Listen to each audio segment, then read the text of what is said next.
তাহলে বন্ধুরা আরম্ভ করছি আজকের টপিক কৃমি বা ওয়ার্মস। আমি বলেছি যে WORM ওয়ার্ম মানে কৃমি। অনেকে ছেলেরা লেখার সময় গণ্ডগোল করো।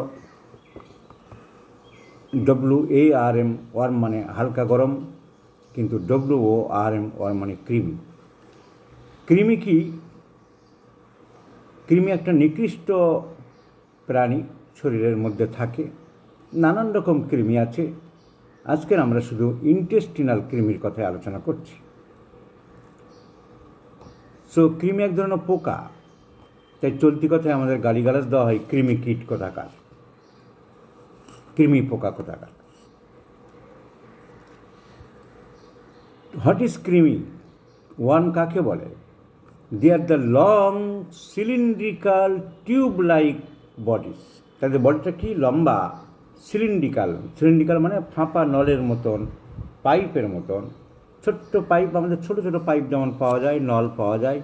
So a long cylindrical tube like body which has no limbs, that means no extremities, কোনো হাত নেই, পা নেই। নো আইজ, কৃমিগুলোর কোনো চোখ থাকে না। তো এই কৃমি মানুষের শরীরে ক্ষতি করছে, সর্বনাশ করছে। আমরা অনেক সময় কৃমির সিমটম আমাদের অনেক জুনিয়র হোমিওপ্যাথরা বুঝতে পারে না, চিকিৎসা করতে পারে না, রোগীর ডায়াগনোসিস করতে পারে না। সেই জন্য কৃমি টপিকটা আলোচনা করছি। এই কৃমির অনেক রকম ভাগ আছে। তো সব কৃমিরই, যে কৃমি থাক পেটের মধ্যে, সে ভাগগুলো আমি পরে আসছি। সিমটম মোটামুটি একই রকম। এই সিমটমগুলি তোমাকে জানতে হবে। কি সেই symptom? Vague abdominal pen. Abdominal pain vague বলতে মানে মারাত্মক পেট ব্যথা না। মারাত্মক পেট ব্যথা হলে তার ইংরেজি বলতাম severe abdominal pain. Vague abdominal pen যখন তখন অল্প স্বল্প পেট ব্যথা করছে, বাচ্চাকারা পেট ব্যথা করছে, পেট ব্যথা করছে, মন দিয়ে পড়, একটু পরে মন দিয়ে পড়ছে, না গো আমার পেট ব্যথা করছে। So vague abdominal pen is one of the important symptoms of কৃমি। অ্যান্ড অ্যাবডোমিনাল ডিসকমফোর্টনেস, পেটের মধ্যে একটা অস্বস্তি ভাব, কিছু ভালো লাগছে না, একটা কেমন আনইজিনেস, ব্লোটিং, ফুলে যাচ্ছে পেটের মধ্যে, আমার পেটটা ভালো যাচ্ছে না। কি কেমন আছে? হ্যাঁ ভালো যাচ্ছে না, পেটটা না মোটেই ভালো যাচ্ছে না। ও পেট ভালো যাচ্ছে না, নাক্সবাম 30 কটা ডোজ দিয়ে দিচ্ছি। তুমি কী করে জানলে না? তোমার কৃমি প্র্যাকটিস অফ মেডিসিনের প্যাথোলজির নলেজ নেই, তুমি বুঝতে পারলে না। So vague abdominal pain, discomfortness in stomach may be bloated, ফুলে যাচ্ছে। সাধারণ গ্যাস নয়, গ্যাসও হচ্ছে না, এমনি ফোলা ফোলা অস্বস্তি ভাব লাগছে। নসিয়া অ্যান্ড ভমিটিং, বমি বমি ভাব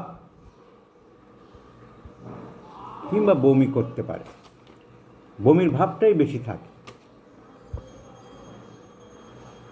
ফ্যাটিক, উইকনেস, ফ্রাস্ট্রেশন, সবসময় একটা দুর্বল ভাব। কেন? তো শরীরে নিউট্রিশন হচ্ছে না, যা খাচ্ছে তো হজম করার আগেই কৃমিগুলো খেয়ে নিচ্ছে।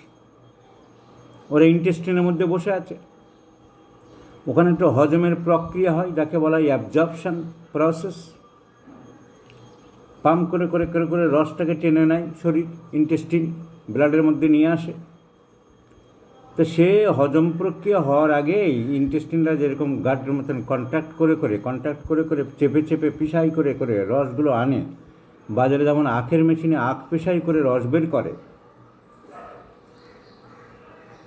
তেমনি আমাদের ইন্টেস্টিন, পেটের যে নিচের নাড়িভুড়িগুলো, ওরা পেশাই করে করে করে করে এই পেশাই দেয়, আবার একটু নিচে নামে। অনেক লম্বা তো, 21 ফুট লম্বা আর 5 ফুট, মোট 26 ফুট। আবার ও একটু প্রেশার দেয়, আবার নিচে নামে, রস কিছুটা, রসগুলো যেটুকু পারে বের করতে থাকে, করতে করতে আস্তে আস্তে একদম ড্রাই ছিবড়েগুলো মল হয়ে বেরিয়ে যায়।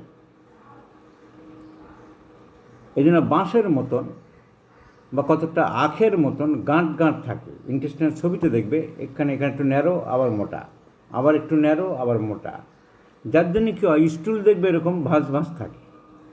যখন লাস্টে ফর্ম করছে স্টুল, একটু গাঁট গাঁট থাকে, অনেক সময় পাট পাট থাকে।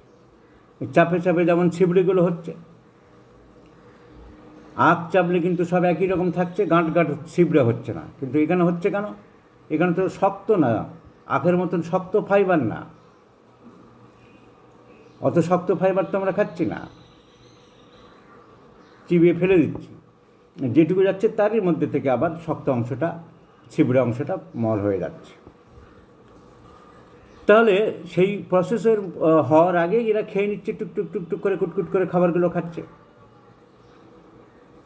অনেকে তো খাবার খেয়ে সন্তুষ্ট হয় না, আবার রক্ত খায়, তাদের দাঁত আছে বড় বড় হুকন। তো সেই জন্য কী হচ্ছে? দুর্বলতা, ম্যাল নিউট্রিশন, শরীর বাড়ছে না, ওয়েট লস হবে। তাহলে ছোটো ছোটো বাচ্চাদের বা অনেকের ওয়েট লস হলে, আমি এর আগে বলেছিলাম যে ক্যান্সার এবং ডায়াবেটিসের দুটি মেন সিমটম হলো, এই দুটি রোগের মেন সিমটম প্রথমে ভাববে ওয়েট লস। কিন্তু কৃমিতে ওয়েট লস হয়, তবে অত দ্রুতগামী ওয়েট লস না। সো আনএক্সপ্লেইনড ওয়েট লস, বাচ্চা খাচ্ছে যাচ্ছে, তার ওয়েট লস হচ্ছে। Vague abdominal pain, abdomen bloated or discomfortness, nausea or vomiting, বমি বমি ভাব কিংবা বমি, অ্যান্ড চেঞ্জ অফ স্টুল।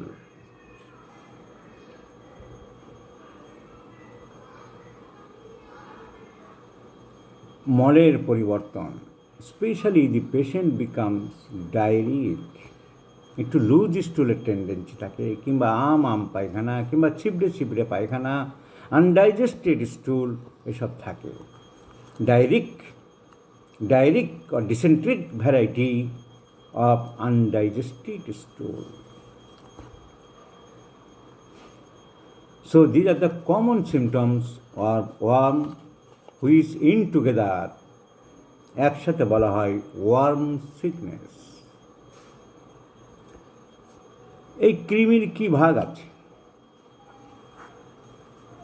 একটা থাকে ছোট্ট ছোট্ট কৃমি, ছোট্ট সুতোর পিসের মতন, সাদা যে সুতো সেলাই করে দর্জিরা, তার একটা ছোট্ট টুকরো, এটুকু এইরকম ছোট্ট টুকরো যদি কাটা পড়ে থাকে, সেরকম দেখতে যে কৃমিগুলো, তাদেরকে বলা হয় pin worm or thread worm. দুই রকম নাম আছে, pin worm or thread worm. Pin মানে আলপিন যেমন হয় সেই সাইজের হয়, তার থেকে বাড়ে না, তাই তার নাম হয়েছে পিন ওয়ার্ম, কিংবা সুতো ইংরেজি থ্রেড, তাই থ্রেড ওয়ার্ম। আর আসল ডাক্তারিতে আমাদের প্যাথোলজিতে তার নাম হচ্ছে এন্টারোমিবিয়াস ভার্মিকুলারিস। এন্টারোমিবিয়াস ভার্মিকুলারিস। So they are the small pieces of white cotton thread like, ছোট ছোট তুলোর টুকরোর মতন হয়। তো সত্যিকারের কি তুলোর টুকরো না কৃমি, বুঝবো কী করে? যদি কৃমি হয়, it will move, thread like substance but moving, একটু নড়াচড়া করছে, ভালো করে দেখলে বোঝা যাবে। স্টুলের সাথে বেরোলো, বা বাচ্চাটা মলদারে কুরকুর করছে বলে দেখো তো, একটু লক্ষ্য করলে দেখা যাবে যে একটু নড়াচড়া করছে। So round worms are the small pieces off white cotton like thread like substance, সাদা সুতোর মতন জিনিস, হুইচ মুভেবল, হুইচ মুভস। এদের যে দুটো সেক্স আছে সব কৃমিরই, পৃথিবীর সব প্রাণীরই দুটো করে সেক্স থাকে, male and female. The male remains inside the abdomen, inside the intestine, ইন্টেস্টিনের ভিতরে ঢুকে থাকে, সবাই ভিতরে ঢুকে থাকে, মেল ফিমেল সব ইন্টেস্টিনের ভিতরে ঢুকে থাকে। কিন্তু মুশকিল করে কি ওই ফিমেল কৃমিগুলো, কী মুশকিল করে? ওই সব প্রাণীরই একটা অদ্ভুত প্রাকৃতিক নিয়ম, ডিম পাড়ার সময় কিংবা বাচ্চা দেওয়ার সময় অন্য জায়গা খোঁজে। কাক পাখিরা ঘুরে বেড়ায়, যখন ডিম পাড়বে তখন গাছের মগডালে দেখবে টুকরো টুকরো নিয়ে বাসা বাঁধার চেষ্টা করে। বিড়াল বাড়িতে ওর বাচ্চা হওয়ার সময় গ্রামের দিকের বাড়িতে টাড়িতে ও ঠিক একটা কর্নার জায়গা, যেখানে পরিত্যক্ত জায়গা, যেখানে গোডাউন, ঠিক জায়গাটা খুঁজে নেয়, আরামসে সেখানে বাচ্চাগুলো প্রসব করে। সুন্দরবনের বাঘ আমি অনেক দেখেছি, গল্প শুনেছি। বড় বড় নদী সাঁতরে বাঘিনীগুলো গ্রামে চলে আসে বাচ্চা প্রসব করবো বলে, বনের মধ্যে করবে না। ওদের ওরা জানে যে নদীর ওপারে গ্রাম, একটা গ্রামকে সীমারেখা করে দিয়েছে নদী, ইংরেজরা সেই সময় যে বন কেটে সাফ করে দিচ্ছিল লোকে, আর বন কাটা যাবে না। এটা সুন্দরবনের কথা বলছি, অন্য যেগুলো ড্রাই ফরেস্ট, যেখানে নদী নালা নেই, মধ্যপ্রদেশে যেমন আছে, এসব জায়গায় এরকম নিশ্চয়ই গোপন জায়গা খোঁজে। তো বাচ্চা দেওয়ার জন্য এরা ভিতরে ধান ক্ষেতের মধ্যে শীতকালে, আর প্রত্যেকটা লোয়ার অ্যানিমেলসের মানুষ বাদে তাদের প্রকৃতির নিয়মে একটা নির্দিষ্ট সময়ে বাচ্চা হয়। বিড়ালের শীতকালে, বেশিরভাগ শীতকাল।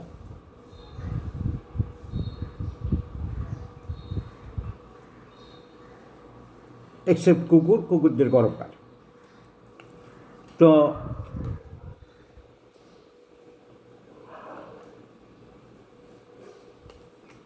কচ্ছপগুলো, টার্টয়েস, দূর সমুদ্র থেকে ডিম পাড়ার জন্য সমুদ্র উপকূলে চলে আসে, লাইন দিয়ে আসছে।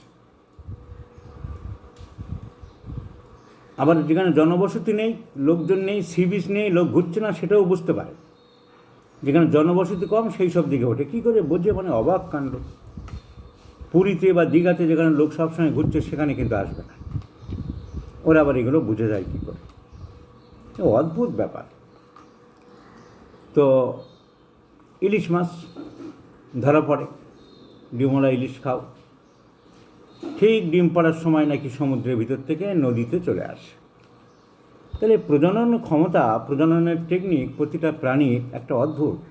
এই কৃমিগুলো, এই থ্রেড ওয়ার্মগুলো ডিম পাড়ার জন্যে ইন্টেস্টিন থেকে সুসুর করে বাইরের দিকে চলে আসে। কোথায় আসে? একদম রেকটাম পেরিয়ে, যদি ডিওডিনামে ছিল ওখান থেকে জেজুনাম, জেজুনাম থেকে ইলিয়াম,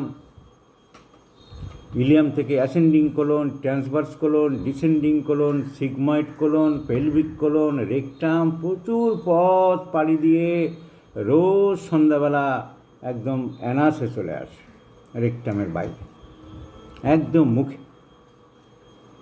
ওখানে সুসুর কুটকুট করে আবার আরম্ভ করছে। ইন্টেস্টিনের মধ্যে যখন থাকছে কেউ বুঝতে পারছে না, বাচ্চা কাচ্চা লোকজন, যে ওখানে চলে আসছে চুলকাচ্ছে, সুসুর করছে, মা চুলকাচ্ছে, মশা, বাচ্চারা বলছে। সো ফিমেল কৃমিগুলো এই পিন ওয়ার্ম বা থ্রেড ওয়ার্মের সুসুর করে রেকটামের বাইরে চলে আসে, অ্যানাসের কাছে চলে আসে। বাচ্চাদের মলদার একটু ফাঁক করলে দেখা যাবে, টর্চ মারলে ছোটো ছোটো সাদা কৃমি ঘুরছে। মারার জন্য লোকে কেরাসিন দিচ্ছে, ওই দিচ্ছে, ওই দিচ্ছে, অমুক দিচ্ছে। কটা মারবে? একটা থাকলেই তো আবার বংশ বিস্তার করবে। মশা যেমন আমরা কটা মারব, বংশ বিস্তার তো রোধ করতে পারছি না। আমরা যারা উপরওয়ালা মানি, সৃষ্টিকর্তা মানি, তারা এইসব দিচ্ছে কেন? এত মশা বন্ধ। মানুষকে যদি তুমি ভালোবাসো, মানুষ নাকি শ্রেষ্ঠ জীব, এইসব প্রশ্ন করলে আবার খারাপ হয়ে যায়। তুমি ধর্ম মানো না, জাতি মানো না, হ্যান তেন অনেক কথা ওঠে। প্রশ্নগুলো তো স্বাভাবিক। তুমি বলছো মানুষ নাকি, তুমি বলছো মানে মানুষই রটিয়েছে, এক ধরনের মানুষ। কোনো তুমির কাছ থেকে আমরা দৈববাণী শুনিনি, আকাশ থেকে বলেনি, আমি এই বলছি। কেউ বলছে আমি তার কথা বলছি। আমরা কারণ তার বৈজ্ঞানিক প্রমাণ পাইনি, কিছু পাইনি। বলছে মানুষ শ্রেষ্ঠ। তো মানুষকে মারার জন্য এত ষড়যন্ত্র কেন করছো? এত মশা দিচ্ছ কেন? পেটের মধ্যে কৃমি দিচ্ছ কেন? তুমি মানুষকে ভালোভাবে বাঁচিয়ে রাখো না। সে তো তোমার সেবা করছে, সে তোমার উপাসনা করছে, সে 24 ঘন্টা তোমার জয়গান করছে। তাকে তুমি ডেঙ্গুর ভাইরাস দিয়ে মারছ কেন? তর্কে পারা যাবে না। তারা আবার বলবে পূর্বজন্মের পাপ আছে, অমুক আছে, তমুক আছে। তো যাই হোক,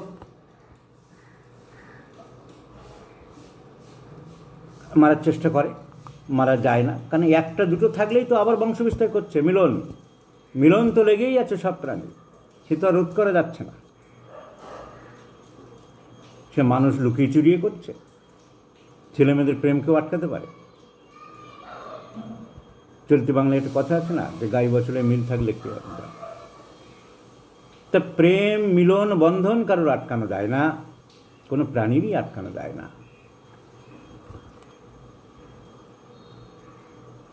লোয়ার অ্যানিমেলসের মধ্যে ওদের সম্ভোগের ব্যাপারটা এমন পর্যায়ে গা থেকে, শরীর থেকে কি স্মেল বেরোয় নাকি, যা আমরা বুঝতে পারি না। তাতে নাকি অপোজিট সেক্স পাগল হয়ে যায়। একটা কুকুরের পিছনে সব অন্য পুরুষ কুকুরগুলো ঘুরতে থাকে কুকুরের পিছনে। ঠিক ওই সময়টার একটা সময় ওদের সেক্সুয়াল ব্যাপারটা এত বাড়ে, শুধু নট অনলি বাড়ে না, ওই অপোজিট যে আছে ফিমেল পার্টনার, তাদের নাকি কি স্মেল বেরোয়, আমরা বাইরে থেকে বুঝি না, ধরতে পারি না। পিছনে কুকুরের মতন পিছন দিক দিয়ে মুখটা লাগিয়ে ঘুরতে থাকে। বাঘিনীর গল্প শুনেছি, পড়েছি, ফ্যাক্ট পেপারে দিয়েছি। বিরাট পরীক্ষা করা আছে কোন চিড়িয়াখানায় আমি ভুলে গেছি, উড়িষ্যার নন্দনকাননে মনে হয় হবে, 10-12 ফুট পাঁচিল আছে। তো গেট আছে, একটা বাঘিনী থাকে, বাঘ থাকে, এরকম মোটা কী যেন পার্টিশন করা ছিল, গেট থাকে, খোলা যায়। সেই বাঘ, তার সেক্সুয়াল স্টিমুলেশন এমন হয়েছে, সেই পাঁচিল 12-14 হাত লাফ দিয়ে ওপরে বাঘিনীর কাছে চলে গেছে। তাজ্জব ব্যাপার, কেউ ভাবতেই পারেনি গিদাকে বাঘিনীর সাথে শুয়ে আছে। তো সেক্সুয়াল স্টিমুলেশন প্রকৃতির নিয়মে, এবং এরা লোয়ার অ্যানিমেলসগুলো একটা সেন্সিটিভ স্মেল পায়, যাতে তারা পাগল হয়ে যায়, আত্মহারা হয়ে যায়। তো যে কথা বলছিলাম, যে ফিমেল থ্রেড ওয়ার্মসগুলো রাত্রেবেলা বেরিয়ে কুটকুট করতে করতে আসে। এই হলো আমাদের সংক্ষেপে পিন ওয়ার্ম বা থ্রেড ওয়ার্ম, ইন্টারমিডিয়াস ভার্মিকুলাস বলতে আমরা যা বুঝি। সিমটম ওই। আরেক ধরনের ক্রিম আছে রাউন্ড ওয়ার্ম, গোল মতন, সিলিন্ড্রিক্যাল বডি, আর একটু বড় হয়, অনেকটা বড় হয়, 5 ইঞ্চি, 6 ইঞ্চি, 7 ইঞ্চি, 8 ইঞ্চি হতে পারে। এদেরকে বলা হয় রাউন্ড ওয়ার্ম। আসল নাম হচ্ছে অ্যাসকেরিস লুম্ব্রিকয়েডস।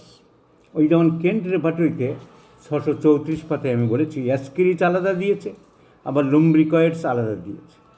তো তখন উনি কী বেশি দিলেন এটা আমি মানে বুঝতে পারিনি। অ্যাসকেরিস লুম্ব্রিকয়েডস একই নাম, দুটো নাম আর টাইটেল আলাদা আলাদা কেন দিলেন, তখনকার দিনে কি মানে ছিল, কি করেছিল বুঝিনি। তো এরা সাদা, লাল হতে পারে, বেগুনি, একটুখানি গাঢ় খয়েরি রঙের হতে পারে। কালার মে চেঞ্জ, সাইজ 6 ইঞ্চি, 8 ইঞ্চি। আর ওই পিন ওয়ার্ম বললাম খুব ছোট ছোট গুঁড়ো কৃমি। তো এই কৃমিগুলোর নাম হচ্ছে অ্যাসকেরিস লুম্ব্রিকয়েডস। লং রাউন্ড বডি, একদম গোলাকার, সুন্দর মসৃণ, বাচ্চাদের পেটের মধ্যে বেশি হয়। কি করে ঢোকে? ধরো মাউথ, খাবার দাবার নোংরা হাত থেকে মুখের মধ্যে ঢুকতে পারে, or direct contact with the skin থেকেও হতে পারে। অনেক দিন ধরে এরা ইন্টেস্টিনের মধ্যে বাস করতে পারে। They can live in the human intestine for a very long time. আর সব থেকে লং টাইম বাস করতে পারে টেপ ওয়ার্ম। পরে আসছে 30 বছর পর্যন্ত একটা মানুষের শরীরে বসবাস করতে পারে, মানে অতিথিশালা বানিয়ে নেয় একেবারে পুরো। তাহলে রাউন্ড ওয়ার্ম 6 ইঞ্চি, 7 ইঞ্চি, 8 ইঞ্চি, 10 ইঞ্চি, 12 ইঞ্চি লম্বা হতে পারে, এর বেশি হয় না। গোলাকার বডি, বেশ মোটা, সাদা, এসব কালারে হতে পারে। বাচ্চা অনেক সময় বেরিয়ে যায় মলের সাথে, ডাক্তারবাবু এরকম আমার পায়ে বাচ্চারা ভয় পেয়ে যায় মলের সাথে, বড়রাও বলে এরকম ঝুলে কী যেন একটা বেরোলো লম্বা মতন দেখতে, রাউন্ড ওয়ার্ম। বাচ্চাদের যদি পেপারে বা ডায়াপারে পায়খানা করানো যায়, মলত্যাগ করানো যায়, দেখা যায় যে রাউন্ড ওয়ার্ম বেরিয়েছে। সিমটম কি এই কৃমি থাকলে? ওই একই সিমটম, বমি বমি ভাব, বাচ্চা প্রায় বমি, ডাক্তারবাবু আমার বাচ্চা প্রায় বমি করে, ও প্রায় বমি করে, আর কি, আর চেহারাটা দেখুন খারাপ হয়ে শুকিয়ে যায়, ও লিভার ট্রাবল আছে, এই লিভার পেটেন্টটা নিয়ে যান, সকালে 1 চামচ, দুপুরে 1 চামচ, সন্ধ্যে 1 চামচ দেবেন, ম্যাজিক। ফেসবুকে পোস্ট দিয়ে দিল।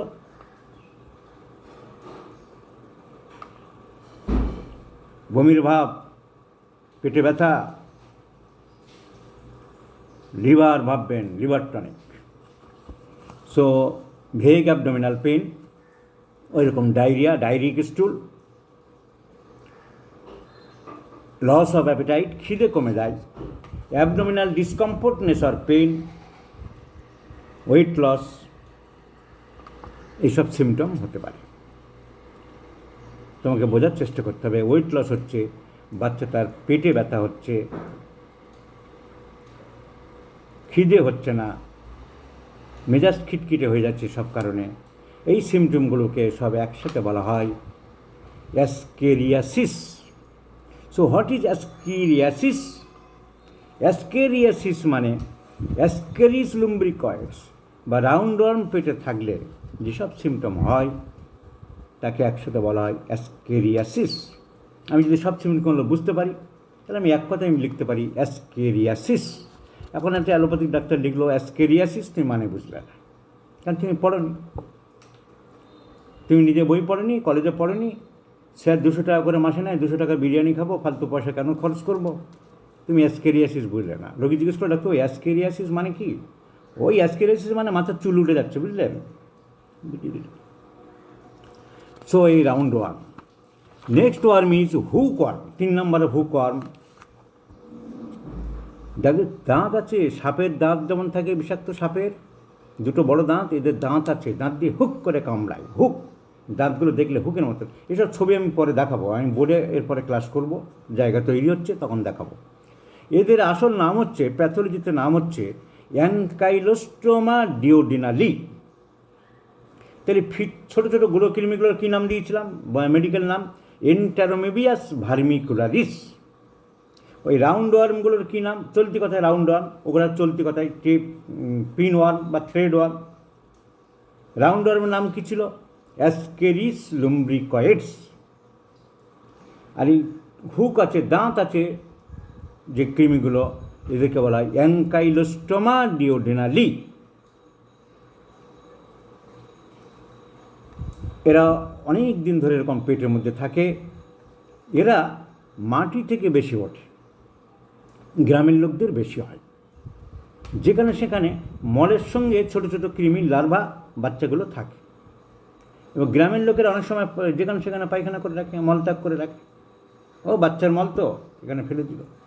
খালি পায়ে হাঁটলে পায়ের তলা ফুটো করে এরা ঢোকে। So enters from the exposed skin, they enter from the exposed skin, bare footed skin দিয়ে ঢোকে। আর ওই ঢোকে, এবং এরা ইন্টেস্টিনের ভিতরে বেশি নড়াচড়া করে না, থাকে, টুকটুক করে রক্ত খায়, ফলে ব্লাড লস হবে। ব্লাড লস হলে ম্যালনিউট্রিশন হবে, শরীর বাড়বে না, এনিমিয়া হবে। তাহলে এই কৃমি যাদের থাকবে তাদের ম্যাক্সিমাম এনিমিয়া হবে, কামড়াবে। সিমটম একই, ওয়েট লস, খিদে কম, কিন্তু এই কৃমিতে আরেকটা সিমটম থাকে যেটা অন্য কৃমিতে থাকে না। কাশি হয়, হুইজিং সাউন্ড, রেসপিরেশন হুইজিং হয়, তুমি শ্বাসকষ্ট হয়, একটু একটু কাশি হতে পারে, তুমি বুঝতে পারলে না, ট্রিটমেন্ট করে যাচ্ছ অন্য। It is due to hook worm.